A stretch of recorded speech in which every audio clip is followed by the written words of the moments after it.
This is the code that I wrote to control and LED using a push button in Raspberry Pi.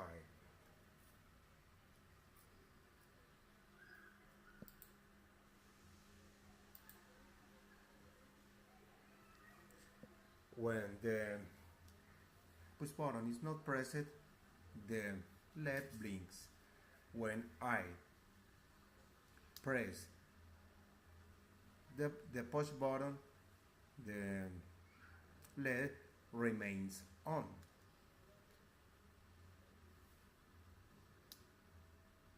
We can see the same results in using print function.